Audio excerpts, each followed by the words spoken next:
आए हो मेरे जिंदगी में तुम बहार बनके। आए हो मेरे जिंदगी में तुम बहार बनके। आए हो मेरे जिंदगी में तुम बहार बनके। मेरे दिल में यूं ही रहना है। मेरे दिल में यूं ही रहना, तुम प्यार प्यार बन के।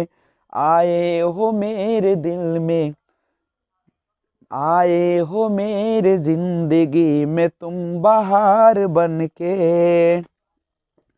आंखों में तुम बसे हो सपने हजार बन के।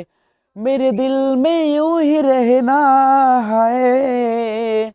मेरे दिल में यूं ही रहना, तुम प्यार प्यार बन के। आए हो मेरे जिंदगी में तुम बहार बन के। Hello friends, this is Vijay Rajpushp and welcome to learner eyes by OVRP. आज हम लोग सीडीपी के तहत एक बेहतरीन चैप्टर पढ़ेंगे जो कि आपके सीटेट में 30 नंबर का जो बाल विकास पूछा जाता है सीडीपी, उसमें से 5 नंबर अकेले यह चैप्टर रखता है। तो 5 क्वेश्चन इसी चैप्टर से आएंगे, तो आप तैयार हो जाए और इस चैप्टर को बढ़िया से पढ़े, बिना स्किप किए हुए पढ़े। सबसे पहले समझिए, हम स्टार्ट कर रहे हैं सीडीपी का जो सीटेट के लिए इंपॉर्टेंट है 5 नंबर, समावेशी शिक्षा।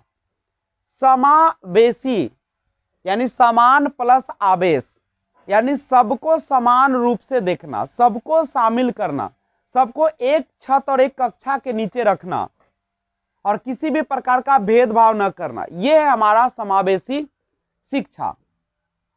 यानी समावेशी का मतलब अगर एक लाइन में समझा जाए तो हम कह सकते हैं कि समावेशी का मतलब होता है सबको समान रूप से अवसर प्रदान करना, चाहे वह बच्चा किसी भी प्रकार से पिछड़ा हुआ क्यों न, चाहे सामाजिक रूप से, आर्थिक रूप से, राजनीतिक रूप से, संज्ञानात्मक रूप से, संवेगात्मक रूप से, चारित्रिक रूप से, भाषाई रूप से या नैतिक रूप से किसी भी प्रकार से पिछड़ा हो या काफी ज्यादा जीनियस हो, हम सबको एक साथ लेकर चलने की बात करते हैं और वह है समावेशी शिक्षा।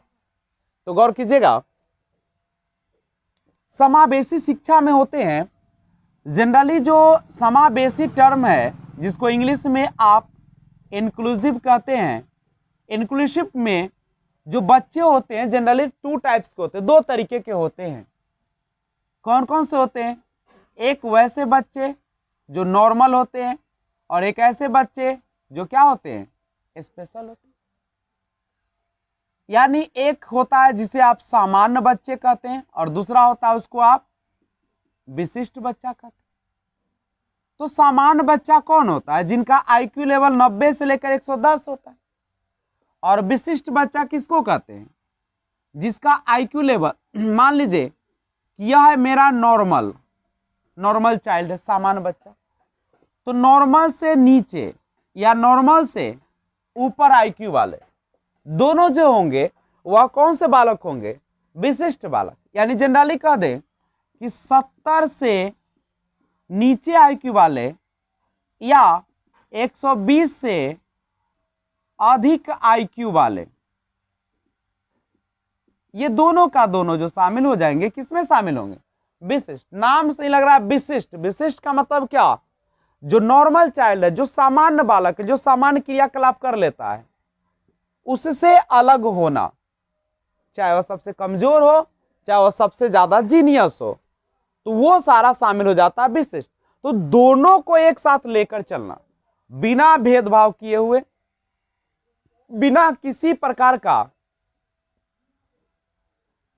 उपेक्षा किए हुए, जो हम एक साथ शिक्षा देते हैं वही है समावेशी शिक्षा। यानी सबकी शिक्षा सबके साथ, सामान्य बालक और विशिष्ट बालक दोनों इसमें शामिल होगा। विशिष्ट में जो 70 से कम आईक्यू वाला हो या 120 से अधिक आईक्यू वाला हो, दोनों शामिल हो जाएंगे। सबको एक साथ लेकर शिक्षा दी जाएगी, सबको शामिल करेंगे, किसी को भी किसी भी प्रकार से हम अलग नहीं कर सकते। मान लीजिए कि कक्षा शुरू हो चुका है, 6 महीना भी अगर गुजर चुका है सेशन का, फिर भी अगर कोई बच्चा नामांकन के लिए आता है तो भी आपको बच्चे का नामांकन करना पड़ेगा। अगर उम्र में जैसे 6 से 14 वर्ष तो जनरल है, जिसको निःशुल्क और अनिवार्य शिक्षा देना है, और जो असमर्थ बालक होते हैं, किसी भी प्रकार से डिसेबल्ड बालक होते हैं, तो उसको भी आपको शामिल करना है और उनको 18 वर्ष तक आपको नामांकन करना पड़ेगा। और कक्षा का जो प्रोसेस होगा नामांकन का, वह बिना शुल्क का आपको करना पड़ेगा, किसी भी प्रकार की मनाही नहीं करना पड़ेगा। ऐसा नहीं है कि वह बच्चा आपके क्षेत्र में अगर नहीं भी आता है फिर भी आपको नामांकन करना पड़ेगा और 1 रुपया भी उनसे लेना नहीं पड़ेगा किसी भी तरीके से। असाइनमेंट के रूप हो, ट्यूशन फी के रूप हो, परीक्षा शुल्क हो, आप किसी भी प्रकार के बच्चे को आप निःशुल्क शिक्षा देने से बाध्य नहीं कर सकते, उसको निःशुल्क शिक्षा देना पड़ेगा आपको। और मान लीजिए 10 साल का बालक है तो उसको आपको कौन से वर्ग में, आप देख सकते हैं कि जब बच्चा 6 वर्ष का होता है तो उसका नामांकन पहला में होता है, 7वीं में, 7 वर्ष में दूसरा में होगा, 8 वर्ष में तीसरा में होगा, 9 वर्ष में चौथी क्लास में जाएगा, और 10 वर्ष का अगर बच्चा है अभी तक वह कहीं स्कूल नहीं गया है तो आपको 5वीं कक्षा में उसका नामांकन करना पड़ेगा। अब सवाल उठता है कि अगर उस बच्चे को पीछे का जो छूटा हुआ है वो कौन पूरा करेगा, तो उसको शिक्षक विशेष समय देकर पूरा करेंगे। समावेशी शिक्षा वह शिक्षा होती है जिसके अंतर्गत विशिष्ट क्षमता वाले बालक को सामान्य बालकों के साथ एक ही विद्यालय में, एक ही छत के नीचे, एक ही कक्षा में एक साथ शिक्षा प्रदान की जाए।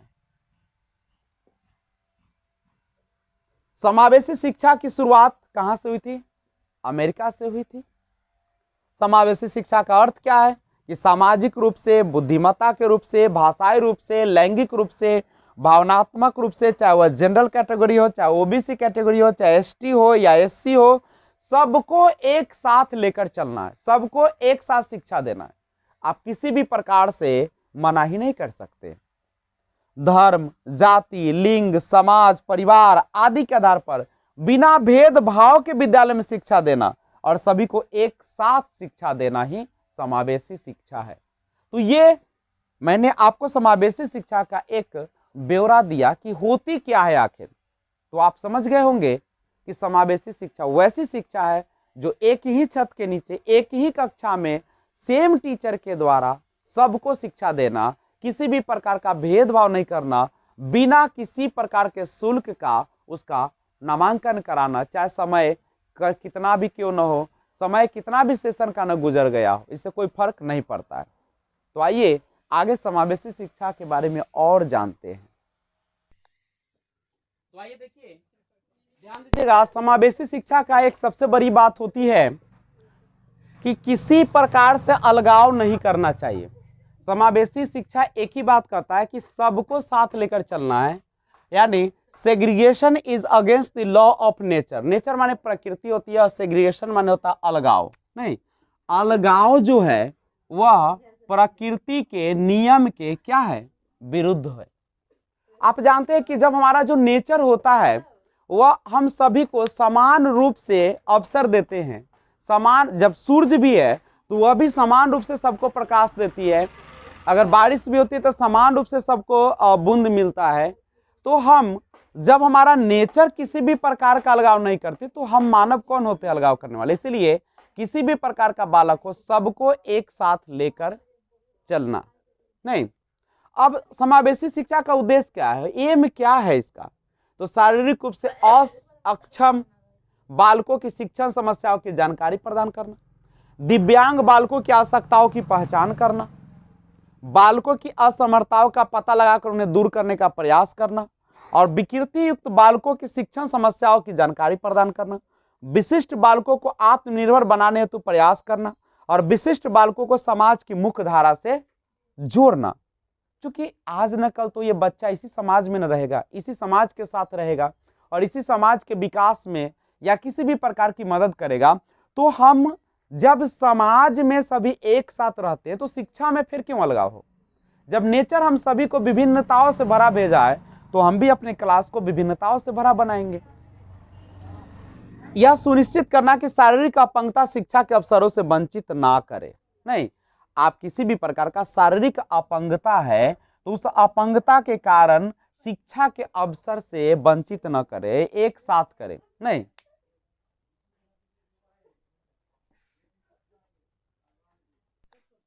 तो आइए समावेशी शिक्षा के सिद्धांत के बारे में कुछ जानते हैं। ध्यान दीजिएगा, हर चीज का कुछ ना कुछ सिद्धांत होता है, प्रिंसिपल्स होता है जिस पर यह दुनिया टिकी हुई है। तो समावेशी शिक्षा के सिद्धांत को भी जरा गौर कीजिए। सबसे पहले व्यक्तिगत रूप से भिन्नता। जैसा कि आपको पता है कि दुनिया में कोई भी जो होते हैं, यहाँ तक कि जुड़वा भी होते हैं, वह भी एक समान नहीं होते हैं, कुछ ना कुछ उसमें अंतर पाए जाते हैं। और उस विभिन्नता के कारण ही यह दुनिया और सुंदर लगती है। नहीं, और कक्षा में उस संसाधन का भी काम करता है। तो प्रत्येक बालक अपने आप में दूसरे बालकों से भिन्न होता है और यह विभिन्नता रंग रूप तथा व्यक्तित्व आदि में पाई जाती है। दूसरा है माता पिता का सहयोग प्रदान करना। जैसे विशिष्ट अगर बालक है और माता पिता का अगर सहयोग मिल जाए तो उसको शिक्षा प्रदान करने में आसानी हो जाती है। तीसरा, भेदभाव रहित शिक्षा। किसी भी प्रकार के भेदभाव के बिना शिक्षा देना, यह समावेशी शिक्षा सिखलाता है, क्योंकि इसमें सबको शामिल की जाती है, चाहे वो किसी भी प्रकार से क्यों ना हो, चाहे वो किसी भी जाति का हो, धर्म का हो, लिंग का हो, या भाषाई अंतर हो, या उसका सभ्यता का अंतर हो, सबको शामिल करता है।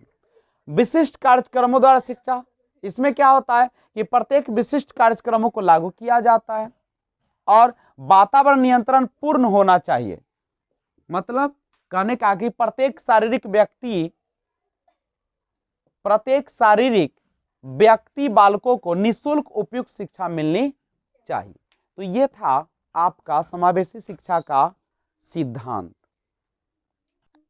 तो आइए देखते हैं कि किस प्रकार के बालकों को समावेशी शिक्षा की आवश्यकता होती है। सबसे पहले कि विशेष आवश्यकता वाले बालक, जैसे शारीरिक और बौद्धिक रूप से अगर विकलांग है, जिसे आजकल हम लोग दिव्यांग का प्रयोग करते हैं, उसके लिए नकारात्मक अभिवृत्ति वाले बच्चों को, पाठ्यक्रम के कारण पिछड़े बच्चों को, और विशिष्ट जीवन यापन करने वाले बच्चों को, इन सबको जरूरत होती है कौन चीज की?